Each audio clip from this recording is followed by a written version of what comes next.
Olá! Tem gente que gosta de ler quadrinhos e tem gente que vai além disso e tem 17 mil quadrinhos na sua coleção, como é o nosso convidado aqui agora. Então, para você poder fazer a sua coleção, ele vai dar algumas dicas pra gente. Já já eu digo para vocês quem é o nosso convidado. Não sai daí.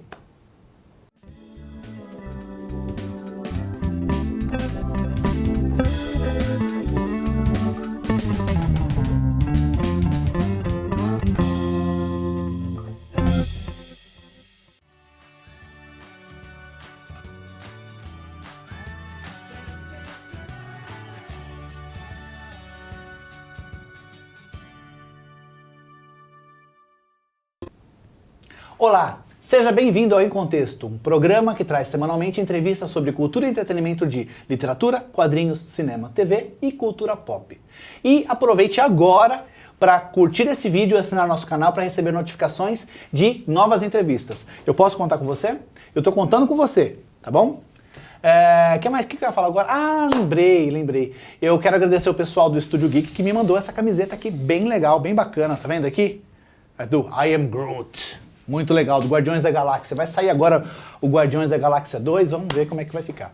Se você não conhece o Estúdio Geek, vai conhecer agora. O Estúdio Geek é um conceito de qualidade em produtos nerds. Todos os itens vendidos em suas lojas físicas e em sua loja virtual são criados em parceria com grandes marcas e estúdios internacionais. O resultado são produtos de alto padrão licenciados oficialmente. Acesse estudiogeek.com.br e conheça esse conceito. Pessoal, como eu falei para vocês, eu tenho aqui um grande colecionador de quadrinhos, que é o Alexandre Calari. Tudo bem, Alexandre? Tudo bom, Edson? 17 mil? 17 mil. Como um pouquinho é que é mais. Isso, cara? 17.200 por aí. Como é que é isso? Como é que entra isso tudo na sua coleção? Ah, meu Deus do céu, cara. Na verdade é um inferno, né? É muita coisa. A última mudança foram 250 caixas. Mas você tem o quê? Um quarto só para isso? Um quarto só para isso. É o meu escritório, onde eu trabalho, né? E eu mantenho todas as prateleiras lá, todas as estantes, na verdade. Caramba. A gente mostrou aqui, eu trouxe um videozinho aqui para mostrar pro pessoal sobre a coleção. Pode passar aí. Ó, tá vendo? Isso aqui, na verdade, já é o finzinho do videozinho, não é não? Isso aí é só são alguns encadernados importados que eu tenho. Importados, né? Aí tem também são 17 mil quadrinhos. Volta do começo, porque acho que foi pro final. Isso aí, pronto, agora tá certo. Ali tem as estantes, né? Eu não consegui muitas fotos lá do seu Facebook, então aqui só para o pessoal ver que tem estantes e estantes ali de camadas, né? Uma aqui, outra ali atrás, outra para cá. Esses aqui são os encadernados. Cara, é muita coisa mesmo. E aí tem um vídeo da onde eu tirei isso daí, um vídeo do Pipoca e Nanquim, onde você postou, que é o lugar onde você... É o meu canal. O seu canal, que tem um vídeo de 40 minutos só para mostrar a sua coleção. Na verdade, quem editou o vídeo foi o Bruno, que gravou e que trabalha comigo lá no canal, e ele cortou 50 minutos de vídeo. Ô, louco, muita coisa. Porque não dá, você vai tirando e mostrando e tal, é muita coisa. Eu comecei a comprar gibi em 87, eu tinha 11 anos de idade. Na verdade, eu comprava um pouquinho antes, né, mas de uma forma casual, assim. Comprava na banca, meu pai me dava um dinheiro, eu comprava um outro e tal. Mas em 87 eu decidi que eu ia colecionar. Em 87? Em 87 você tinha quanto? 11 anos. 11 anos. Eu lembro claramente o momento, porque eu tenho um tio que ele colecionava e ele tinha, assim, sei lá, uns 1000 gibis mais ou menos. Tinha muita coisa da Ebal, da Block, perdão. Tinha muita coisa da Block, da RGE e da Abril, na época, assim. E aí, quando esse meu tio casou, ele me deu a coleção dele. Então, 1000? Uns 1000 gibis. Aí eu falei, caramba, eu já tinha decidido que eu ia colecionar, porque eu ia na casa dele ler, né?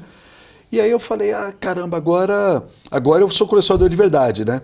Todos meus amigos compravam, só que eu passei na frente de todo mundo.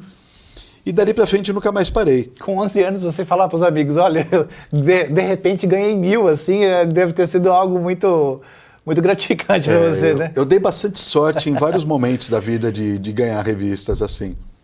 Legal. Agora, você falou que ganhou essas 1000 revistas, tal, que foi quando você começou. Eu tenho uma pergunta aqui, mas eu acho que você não vai responder. Hoje você começaria a sua coleção de forma diferente do que você começou? Na verdade, poxa, foi ótimo para você ganhar 1000, né? Então, não sei se você mudaria a forma de começar. Porque eu vou te dar um testemunho meu. Eu tenho uma coleção lá, um altar nerd, digamos assim, né, que eu chamo, né? São os bonequinhos, tal, as action figures, eu vou comprando uma a uma, eu vou me lembrando do momento de cada uma que eu comprei e tal. Se eu ganhasse, por exemplo, umas 30, 40, 50, assim, eu não sei se seria... se eu daria o mesmo valor, teria o mesmo carinho por elas. Você acha que com você isso aconteceria? Acontece ou não? Não sei, nunca parei para pensar muito nisso. Em relação a começar a coleção, na verdade os tempos mudaram, né? Porque, em primeiro lugar, que as coisas são muito caras hoje em dia, né? Tudo que você vai querer fazer uma coleção de revistas da Ebal, vai ser muito caro. Você consegue, mas você vai ter que despender um bom dinheiro assim. Segundo que quando eu comecei a colecionar, estamos falando de 30 anos atrás. Então, nesses 30 anos que passaram, foram 30 anos que eu passei comprando revista. Né? Para você começar hoje... Você vai comprando hoje, uma a uma? Hoje em dia eu já não compro mais nada, eu ganho a maioria, né? Porque eu trabalho com isso. Mas, supondo que eu fosse comprar, eu vou comprar tudo que eu gosto. Imagina, comprar tudo que a Panini lança, tudo que a Mitos lança, tudo que as outras editoras independentes lançam. É coisa demais, assim. Para você juntar 17 mil hoje, é muito caro. Então, olha só que interessante, eu comecei a comprar em 87. A Ebal, ela perdeu os direitos da DC em 84. É uma coisa relativamente recente, assim, era recente, sabe? Em 84, a Abril começou a lançar os quadrinhos da DC. E em 79 tinha começado a lançar o da Marvel. Quando eu ia comprar uma série de... Eu entrava num sebo, assim, ia comprar um monte de gibi antigo da Ebal, da década de 60, de 50, isso no final dos anos 80, eu comprava uma batelada de gibi por centavos. Os donos do sebo simplesmente jogavam lá aquele monte de revista, colocavam uma etiquetinha, custa 50 centavos. Eu comprava de baseada, assim. Hoje em dia é praticamente impossível de acontecer isso. O dono do sebo mais tosco do mundo, ele já tem acesso à internet, ele sabe o valor disso. Ou então ele pode ser um senhorzinho que não entende nada disso, mas ele tem um filho que sabe. E essa realidade mudou. Talvez com um pouco de sorte no interior, assim, sabe? Talvez nem no interior de São Paulo, mas no interior de outros estados, em que a informação não chega assim com tanta facilidade. Que não tem essa mesma preciosismo pelo colecionismo. Mas é muito difícil. A sua coleção é intocável? Ou você tem coisas que tira, outras coisas que entram na coleção? Durante muito tempo foi intocável. Depois que eu comecei a trabalhar com isso, em particular, eu perdi um pouco dessa coisa do intocável, sabe? Porque é muita coisa. Se você não tem noção, é muita coisa. Eu lembro que quando eu fiz essa última mudança que eu mencionei, eu falei pro pessoal da mudança, olha, aí vai ter umas caixas, porque eu também tenho 3 mil livros. Imagina. 17 mil quadrinhos, mais 3 mil livros. Mais 3 mil livros. Aí, quando eu vou mudar, eu não tenho mais nada, assim. Deu 2 malinhas de roupa pequenininha, eu não guardo nada. Aí ando com esse tamanho todo. Você é casado? Sou casado. Há quanto tempo? 11 anos. 11 anos. Ela aceita bem? Ela já me conheceu assim, então não tem jeito. Então tá. Mas eu lembro que eu falei pro pessoal da mudança, olha, vão ser umas 100 e poucas caixas. Os caras já torceram o nariz, né? Quando eu fui montando caixa, fechando caixa, deu mais de 250. Cara, é impressionante. E depois assim. para montar isso tudo no outro lugar? Um inferno. Mas leva pelo menos um mês assim. Hoje você nem considera mais mudar, né? Tipo, deixa pra lá. Tá com goteira? Não, vou ficar mesmo. Vou dormir com guarda-chuva. Não vou... Mas então, depois que eu comecei a trabalhar com isso, eu meio que fui abrindo mão de algumas coisas. Tem certas coisas que eu não vendo de jeito nenhum, não me desfaço de jeito nenhum. É aquela coisa que tem na memória afetiva, sim. Ou histórias que são realmente boas, sabe? Coisas Mas o que sai? O que sai? Porque eu já vi você no Festival Guia dos Quadrinhos vendendo coisas lá. Muita coisa importada que entra e sai. Algumas coleções antigas que foram publicadas de uma forma tosca no Brasil. Então você se livra delas para poder pegar uma outra coleção do mesmo... Porque você não quer se livrar da história. Por exemplo, chegou um momento, Cavaleiro das Trevas. Eu tinha, acho que 4 ou 5 versões diferentes do Cavaleiro das Trevas. A Queda de Murdoch. Também tinha um monte, assim. Eu tinha, a primeira vez que saiu em Super Aventuras Marvel, depois eu tinha um especial que a Abril lançou, depois eles lançaram em forma de minissérie, aí a Panini lançou, aí a Salvat lançou. Mas você comprava tudo isso aí? Quando eu era mais novo eu comprava. Aí depois eu passei a ganhar, e quando eu li eu falei, cara, aí começou uma coisa insana, saca? Porra, pra que eu preciso disso tudo? Se eu tenho uma versão capa dura, bonitona, assim e tal, eu não preciso ter todas essas. Aí eu mantenho, obviamente, a versão que saiu original, em Super Aventuras Marvel, né? Porque eu não vou me desfazer, eu tenho a coleção completa, eu não vou furar a coleção de jeito nenhum, né? Uhum. Mas aí as outras, o especialzinho sai ali e tal, eu peguei e me desfiz. Né? Abre espaço para coisas novas, assim. Eu até acho bacana ter esse giro, sabe? Uhum. Porque a energia não pode ficar estagnada, ela precisa rodar. Entendi. Né? Uma das formas que eu encontrei há um tempo atrás para fazer a coisa rodar era a exposição. Entre 2009 e 2011, eu fiz muita exposição no país inteiro das minhas revistas. Rodou Sesc, sabe? Foi bem bacana. Fomos para o Rio, fomos para Brasília, vários lugares de São Paulo. E eu acho que pegar e de repente só fechar tudo num quarto também não é bacana, né? Tá. E como conservar isso? Quais são as dicas que você daria para alguém que queira conservar seus quadrinhos em casa? Olha, eu fui aprendendo sozinho, na base da tentativa e erro, tudo que dava certo. Ou mais tentativas? Você precisa ser muito observador, né? Hoje em dia é mais fácil, a informação é mais acessível. Quando eu comecei a ter uma coleção que já passava de 5.000 exemplares, eu não conhecia ninguém que tivesse uma coleção assim. Então ninguém podia me explicar o que fazer. Aí, por exemplo, as revistas vão sendo empilhadas. Né? Revista normal, revista de linha. E elas têm a lombada canoa, né? Aí que eu notava que as revistas começavam a envergar. Sim, elas ficam... Porque isso...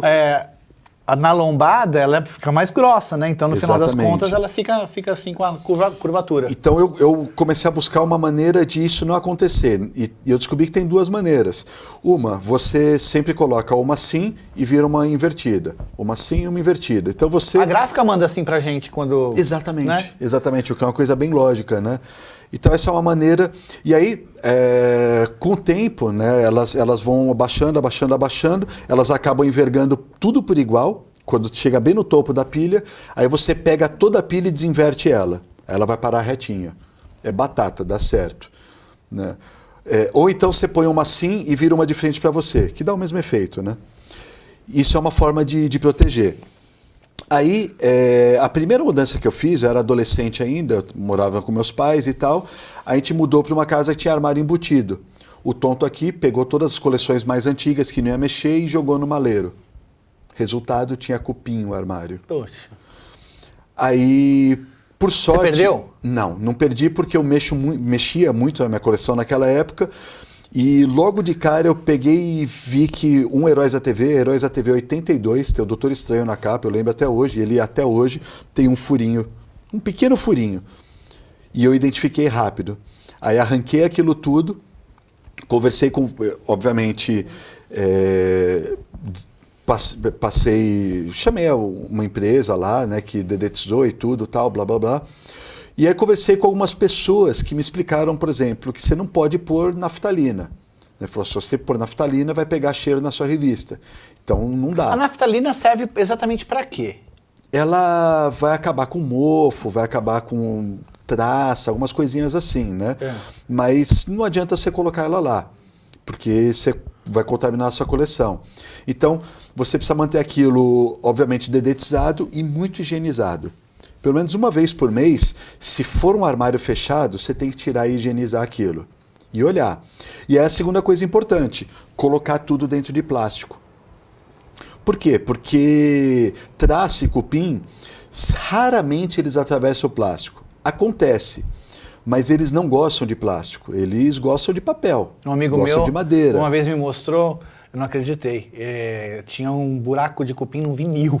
daquele grosso, sabe aquele Nossa, grosso? cara, No que vinil. louco. Ele falou, não acredito, eu nunca vi isso na minha vida, mas um dia pode acontecer, né? É o infortúnio, né? Mas a melhor coisa que você faz é o gibi de linha, você pega, pode até juntar umas 5 ou 6 edições assim, não precisa ser 1 a 1. Eu fazia 1 a 1, era louco, né? Mas você tem uma minissérie, junta a minissérie, embala tudo certinho, sela ela. Aí o segundo ponto é que aquilo protege também contra o papel ficar amarelado, sabe? Porque ele fica fechadinho, praticamente a vácuo, e ele demora mais para amarelar. Tem que tomar cuidado com os grampos. Ah, sim.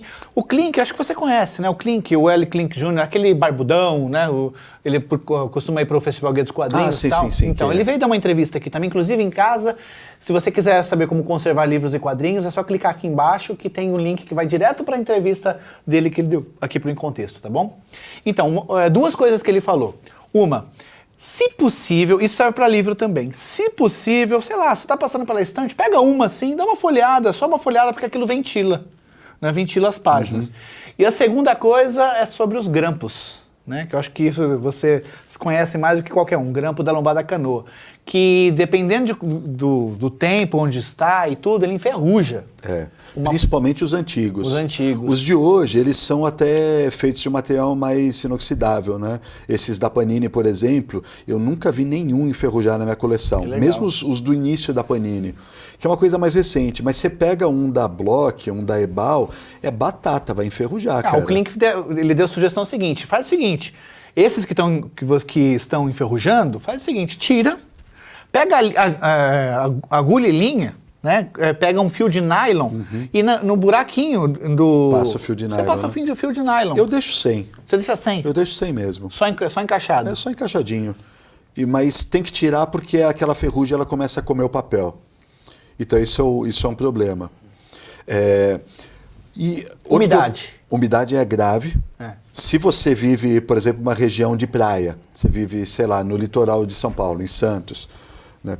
Cara, meu amigo, você precisa ter um monte de antimofo. Você pode comprar no mercado aquele secar, né? Que eles chamam. Exatamente, isso daí. E precisa ter lá porque senão só vai... Imagina, você compra um baita de um capa dura legal pra caramba, da Panini mesmo, paga R$100 e tantos naquilo, aí você deixa lá bonitão na sua estante. Dali a um mês você olha as páginas dela, ela tá toda ondulada, umidade. E aquilo não volta, cara. Dificilmente volta. Incrível, né? Outro problema é sol. Não pode tomar sol direto. Sol direto começa a descolorir. E ele descolore algumas cores em específico, eu não tenho certeza se é o magenta ou qual que ele descolore, e dali a um tempo, em um longo prazo, vai detonar a sua revista. Então são vários cuidados, mas precisa ter luz. Então tem que ser luz indireta, precisa ter ventilação, e aí se tem ventilação, obviamente vai ter pó, você vai ter que tirar o pó sempre. No final das contas é um filho que você está tendo, né? Não tem jeito. Bem rápido, quanto tempo você leva cuidando dessa coleção, assim, da sua semana? Então, o que acontece? Eu mexo muito nela porque eu trabalho com isso. Você vai consultar e tal? Então, eu nunca faço tudo de uma vez. Eu nunca falo, olha, hoje é dia de eu limpar minha coleção. São muitas prateleiras e tal. Então, eu tenho um espanador que fica já no meu escritório. Eu tenho um paninho tal, que eu sempre passo, um paninho levemente umedecido, assim, e eu faço aos poucos, né? Eu nunca deixo acumular. Legal. Um detalhe importante que eu falei do plástico, antes que eu esqueça, capa dura não pode se plastificar. Por quê? Porque em longo prazo ele vai grudar na capa. Aí você pega o seu capa dura, comprou, leu tal, guardou e colocou ele lá na estante. Aí deixou ele lá alguns meses, ele está prensado, né? Quando você abre ele de novo, vai arrancar toda a tinta. Ixi. Isso acontece... Complicado. A gente vai continuar conversando, mas eu quero deixar um recado para o pessoal de casa. Se você escreve contos, crônicas ou poemas, você precisa participar das coletâneas literárias da Andrus Editora. Acesse www.andrus.com.br e envie seus textos. A Viena trabalha há mais de 15 anos, produzindo anualmente mais de 1 milhão de livros. Como editora, possui selo próprio no segmento de materiais didáticos para escolas de idiomas e profissionalizantes. Como gráfica, disponibiliza para o mercado os mais modernos recursos para a produção de livros em médias e baixas tiragens. Acesse portfolioviena.com.br e conheça essa solução gráfica. Vem cá, no Brasil, você acha que tem, aliás, acho não, você deve saber mais. Tem mercado para quadrinhos raros, por exemplo? O pessoal sabe o valor de um quadrinho raro? Porque eu fico imaginando igual naquele Trato Feito, lá, aquele canal, aquele programa do History Channel, que o cara chega lá e fala, olha, eu tenho a primeira edição que o Alan Moore fez não sei o quê, não sei das quantas, quanto você faz por isso? Aí aqueles valores exorbitantes que a gente vê na TV. Isso acontece no Brasil ou não? Isso tem acontecido cada vez mais. Só que, como quase tudo no nosso país, tem acontecido de uma forma um pouco despropositada, né? Rola muita especulação, principalmente no Mercado Livre. Então os caras pegam uma coleção rara e chutam valores fora do normal, assim. O cara pega uma coleção do Superman da Ebal e chuta o valor do preço de uma... Mas isso para valorizar? Eu duvido que vende. Eu nunca vi vender particularmente. Só que eles jogam o preço lá em cima. Se eles jogam lá em cima, sobe todo o resto. Porque o cara pode fazer o seguinte, ele pode colocar a mesma coleção 2 vezes. Uma coleção a 15 mil reais. E a outra, a mesma coleção, às vezes ele não tem 2, é a mesma coleção, ele coloca um outro anúncio a 3 mil reais. Aí o cara vai consultar e fala, olha, 15 mil, que louco. Tá não, esse 3 mil tá barato. Exatamente. Porque o 3 mil às vezes é mais do que seria o normal. Então é esse tipo de coisa. O que nós temos que lembrar, Edson, que isso também é valor atribuído. Porque quando você para e pensa friamente o negócio, é só papel, né? Uma Action Comics 1, que é vendida por... Que é a primeira aparição do Superman. Que é vendida por milhões de dólares. Assim, friamente é insano aquilo. Porque é uma revista de 75 anos, tudo bem, mas de um papel jornal feio, quebradiço, que foi republicada várias vezes em formato luxuoso, capa dura, tal. Você pode ter aquilo de uma forma muito mais bonita, assim. Então, para que você precisa ter aquele original de 1938, velho, né? Mas ter aquela coisa do valor atribuído. Muitas vezes a pessoa se lembra, sei lá, da infância dela, quando ela tinha aquela revista, e ela quer comprar uma coleção que vai remeter àqueles momentos bons da infância, sabe? Entende mais ou menos para onde eu estou indo? Sim. Aí ele vê uma coleção de revistas da Block, né? Aí você fala, porra, Block tinha aquela tradução péssima que eles faziam, com aquelas cores horríveis, que era tudo colorido aqui, tudo fora, sabe? Para que o cara vai ter uma coleção daquela se ele pode comprar uns melhores clássicos da Panini capa dura? Ou pode comprar um original mesmo, da Marvel, uma puta coleção legal assim. Por que ele vai comprar aquela da Block? Porque a Block tem a memória afetiva, sabe? Ele lembra quando ele era criança. Isso é uma coisa bacana do colecionismo, né? Qual que é a mais rara que você tem? Eu tenho algumas mais raras, que não necessariamente são as mais antigas. Eu tenho, por exemplo, o Superman 2 da Ebal, que é de 47. Caramba! Mas eu tenho suplemento juvenil, algumas edições de 36, que já tinham histórias do Tarzan. Tudo publicado no Brasil? No Brasil. Eu tenho o gibi mensal que saía, de 39 também. Você venderia esse tipo de coisa? A edição 5 eu tenho, que é com o Tocha Humana e o Namor na capa. Sim. Essas eu venderia por um valor alto. Quanto é alto para você? Quanto vale você se despender disso? Teria que fazer uma pesquisa, mas eu acredito que uma revista dessas não sai por menos de R$1.000, assim. Jamais cogitaria colocar uma revista dessa a R$15.000. Aí eu acho um absurdo. Mas algo em torno de R$1.000, sim. Mas tem revistas que são mais raras, por exemplo, a JEP, a editora JEP que publicou os X-Men aqui, né? A JEP era uma editora pequenininha que lançava uma tiragem mínima lá no início, meados dos anos 60. Né? Então, imagina, 40 anos depois, publicou Capitã Marvel, publicou o Surfista Prateado, publicou os X-Men. 40 anos depois, o que já era uma tiragem pequena na época, quantos exemplares sobraram? Então isso vale muito. Né? De repente não é tão antigo quanto uma revista da Ebal, mas tem poucos. Pela quantidade, né? Pela raridade da coisa hoje. Uma revista que não é comercializada a menos de R$1.000, por exemplo, é a primeira aparição do Conan no Brasil, que foi uma aparição pirata, que ele foi publicado com o nome de Artan. Aqui, mudaram o nome dele, publicaram como Artan, até o encontro dele com o Elric, e, porra, é algo muito histórico, assim, né? Dificilmente você não consegue. Então, quem tem cobra caro. Legal. A gente vai continuar conversando, mas eu queria que o pessoal de casa olhasse a galeria do Em Contexto. A gente recebeu algumas coisas pela internet, não, pelo correio. Eu queria que você desse uma olhada. É só um minutinho.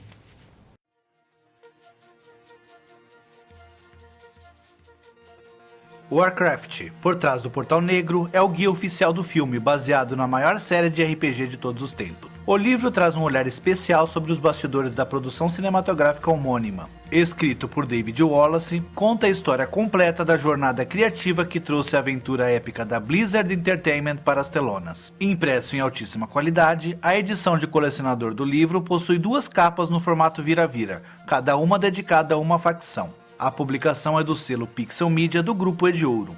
Quer uma estampa bacana do seu filme, série, herói ou artista favorito? Ou prefere uma imagem de sua família, do seu amor ou do seu cachorro? A No Words produz impressões em canvas em diversos tamanhos e formatos. Acesse facebook.com/NoWordsPrints. Decore sua casa com as almofadas e tecidos personalizados com temática geek da Venda Vintage. Acesse vendavintage.com.br. Se você quer ver o seu livro ou memorabilia nerd na galeria do Em Contexto, basta enviar para Programa Em Contexto, Caixa Postal 80846, São Paulo, capital. O CEP é 03613-970, aos cuidados do setor de conteúdo. Calari, agora a gente tem pouco tempo, então papum. O que falta em sua coleção? Você fala, olha, eu tô atrás. Tem alguns personagens que eu gosto muito, como o Conan, a Sonja, assim, eu gostaria de algumas coisas importadas originais deles. Não as coisas do Brasil, que eu tenho praticamente tudo, mas o que saiu da primeira vez lá pela Marvel. É isso que tá faltando. São coisas que eu quero muito ir atrás, assim.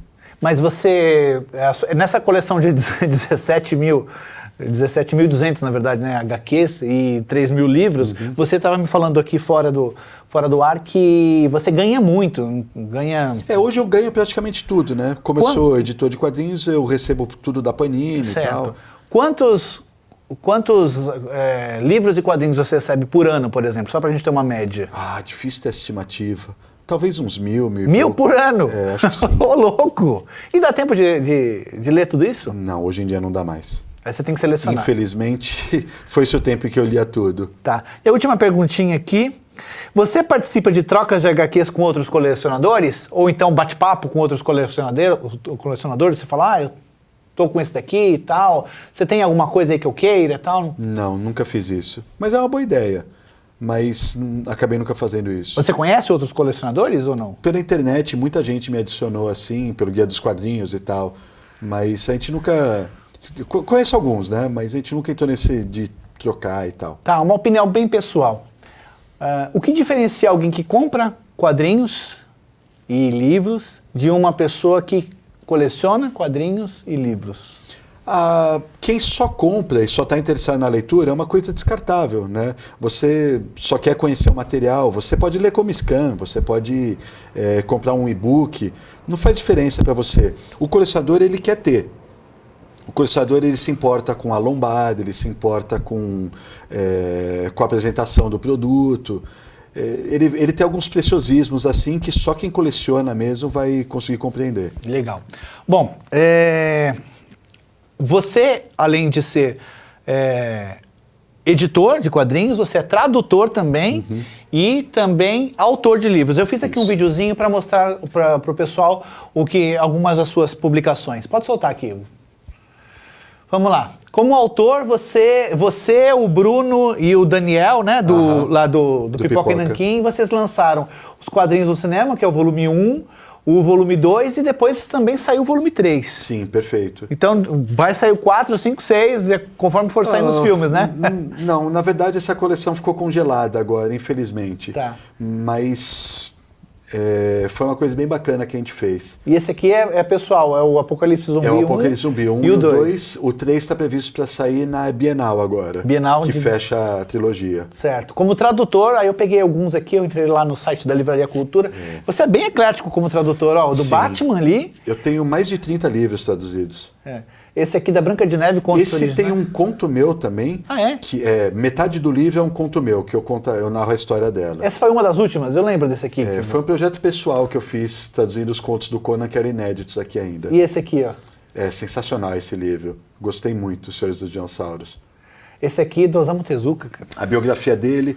Eu fiz várias biografias. Eu fiz a dele, a do Iron Maiden, a do Neil Gaiman, do Alan Moore, Ai, do Neil Gaiman aí. do Pink Floyd. Tá, e como editor, eu peguei só 3 aqui, vê se é isso aqui mesmo, você pode completar. Do Batman. Essa é uma coleção um pouco mais antiga, eu não era editor ainda. Ah, esse você não era ainda? Ixi. Mas esse daí sim, eu sou editor de toda essa coleção do Lendas do Cavaleiro das Trevas.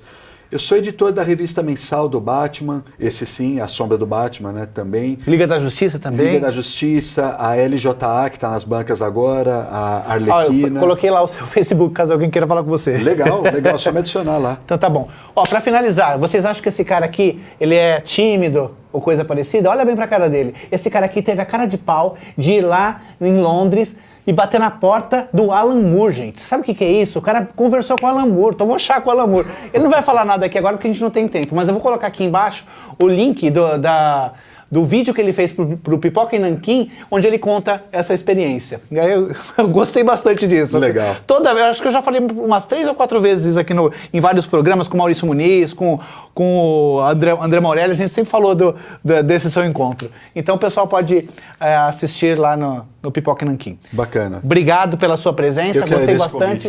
E eu espero que você volte aqui uma próxima vez. Valeu. Então tá bom. Gostaram? Você gostou? Então, por favor, deixa aqui o seu comentário, faça alguma pergunta aqui no comentário sobre colecionismo e tal, que o Calari pode responder daqui a pouquinho, tá bom? E não esqueça de curtir o vídeo e assinar no nosso canal para receber notificações de novas entrevistas. E antes de eu ir embora, eu quero mandar beijos e abraços para as pessoas. Para o César Freitas, do programa HQC, um grande abraço para ele, faz um trabalho fantástico há muitos anos. Para a Patrícia Baceto, que já publicou pela Andros e fez rádio e TV lá na Unesp. Para o Valmir Orlandelli, eu sou muito fã dos quadrinhos desse cara. Para a professora Inês Conforto, que foi minha professora na faculdade. Beijão, professora, não esqueça a senhora. Para o Chico Anes, é um grande amigo meu, publica pela editora Contexto, acho que é Contexto. Ah, é Contexto, acho que é isso mesmo. Não lembro direito qual o nome. Para Ana Pismel, que é autora da Andros Editora. E a gente já acabou de falar dele aqui agora, para o Klink Jr., L. Klink Jr., que era bibliotecário, que fazia parte da biblioteca, da Gibiteca em Fio, e já deu uma entrevista aqui pra gente. Obrigado para todo esse pessoal, um beijão para todo mundo, e para você, eu quero que você esteja aqui na próxima entrevista, tá certo? Um grande abraço, tchau!